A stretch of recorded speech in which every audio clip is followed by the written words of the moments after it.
first began exploring doing another Overlord game here at Codemasters, we wanted to do something a little different. Of course, we've still got the story there. The story's a big part of it, but we wanted to make the gameplay itself much more immediate, much more focused on combat, but very accessible too. So I worked on the first one, on Raising Hell, on Overlord 2, so I've sort of spanned the entire franchise. It's probably the game that I've been asked about the most. It's still very much in the world, very much in the spirit of the games, and through this kind of the 4-player gameplay we've been able to explore another side of it. We wanted to try something a little bit different with the multiplayer and the co-op, and obviously that wasn't the main focus of the original games, which was very much about the single-player story. So, we didn't want to call it Overlord 3, we wanted to try out a new format, and we kind of want to see where this one takes us, really. So this game takes place after Overlord 2, and basically Gnarl and the minions have been driven underground down to a place we're calling the Netherdeep, which is kind of in the deepest, darkest recesses of the Netherworld.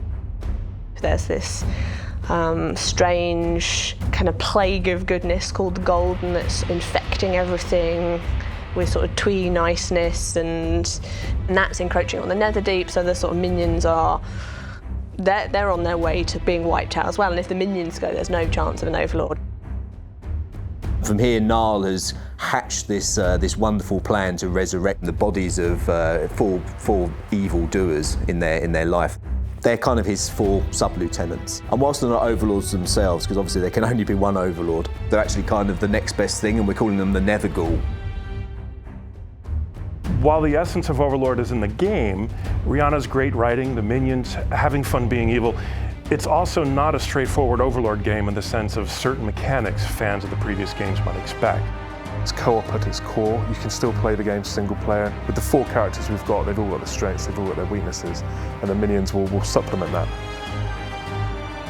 The humour and the tone of the world was built into the gameplay, into the mechanics. Everything sort of reinforced the tone of the world, and that's why we got back voice actors like Mark Silk, and I could sort of slip back into writing the Overlord world quite easily.